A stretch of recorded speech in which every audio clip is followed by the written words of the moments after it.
What's up, Scribblers? I'm Lindsay Cummings. I'm Victoria Scott. It is 2020 and it's a new year, which means you are probably setting new goals like us. And today we're going to talk about how to write a book from start to finish. Let's go. So step number one when you are starting out, I always think, is setting goals. For a week, I'm going to make sure that I write every single day. That's an attainable goal, even if it's 1 word or 1,000 words. And then for the year, I'm going to finish the book. So just set goals so that you can keep yourself motivated as you are diving in. And a great daily goal is about 500 to 2,000 words. That leads us to step number 2, which is choosing your idea. Writers get lots and lots of ideas. How do you narrow it down to the best one? Pretty easy. Make a master list of everything that you have, and you can keep this. You can come back to it later. And then pitch that idea to as many friends and family members as you can, all the ideas that you have, and see which one makes their face light up the fastest, and also the one that you're the most excited about, and the one that's the most timely right now. If it's a topic that people are really excited about in the news or on social media, that might be one that you need to chase right now versus later. But also timeless. So no, only timely. It's timely now, but then it can still stand on its own 20, 30, 40 years from now. Like the Hunger Games is always going to be timeless. Step number 3 is the elevator pitch. This is something that is basically the crux of your story. Something that you can always go back to when you are working on it and when you're talking about it to people. Eventually you're going to use this to talk to agents if you are traditionally publishing. A good example of an elevator pitch I used for The Murder Complex was it's set in a world where the murder rate is higher than the birth rate. Everyone dies after dark and no one knows why or who is doing it. I'm also just going to add, your elevator pitch is always the answer to someone passing you in the hallway and saying, what is your book about? They don't want the long version, they want one sentence. So get it down to one sentence.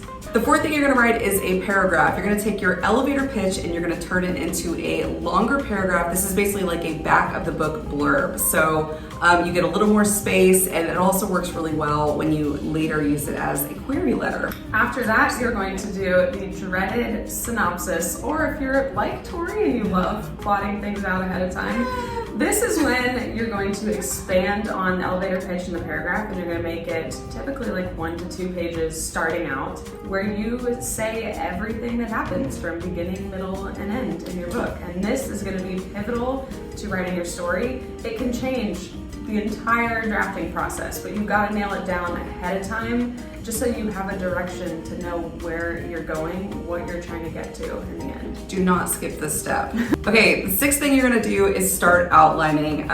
People outline lots of different ways, but I'll tell you how I do it. I always start with my 1-sentence pitch at the top, my little paragraph underneath that, who my main characters are, and what my main characters want more than anything. That's going to be kind of the central plot that drives them through, whether they want to be the fastest kid in their school, whether they want to kill their enemy, whatever. And then you're going to lay out what stands in their way. Clearly, who are the people, what are the things that are going to stand in their way, are they going to get any injuries, all the little things that they're going to tackle, and make that list as long as you can. Divide your book into sections. So you'll have either 3 parts or 4 parts. At the beginning of every single section, write a really interesting thing that's going to happen in your book that's going to kick that section off.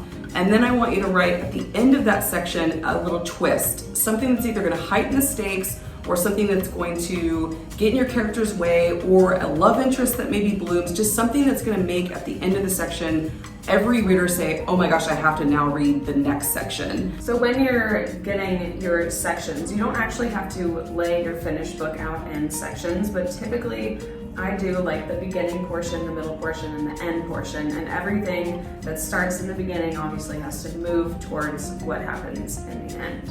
So once you have that down, you have a general direction of where you're headed.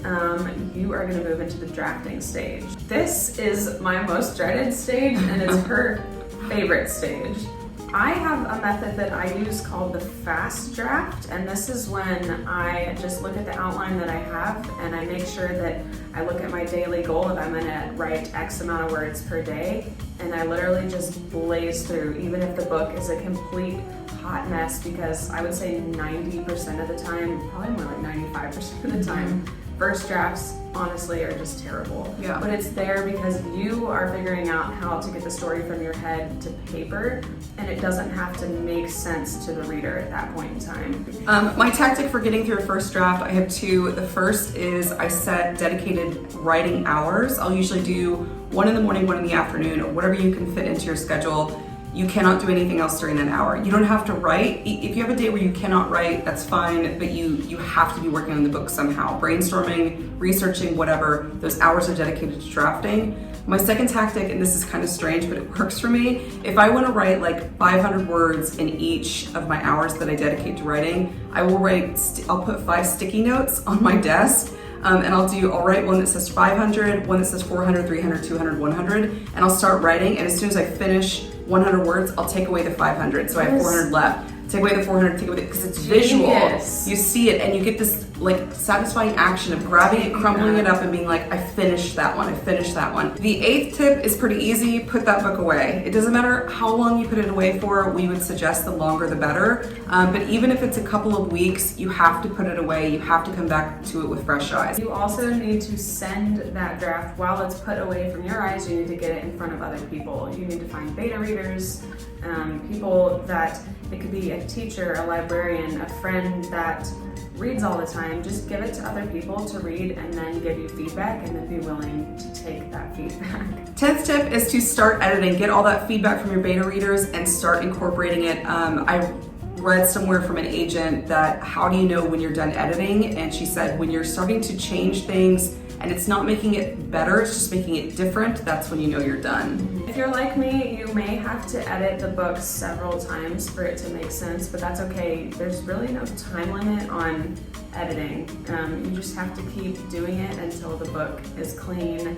And then I would send it off to people again to read. Yeah.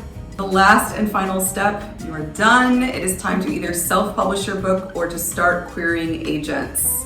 Congratulations! You finished a book in 2020. So this was just a quick overview.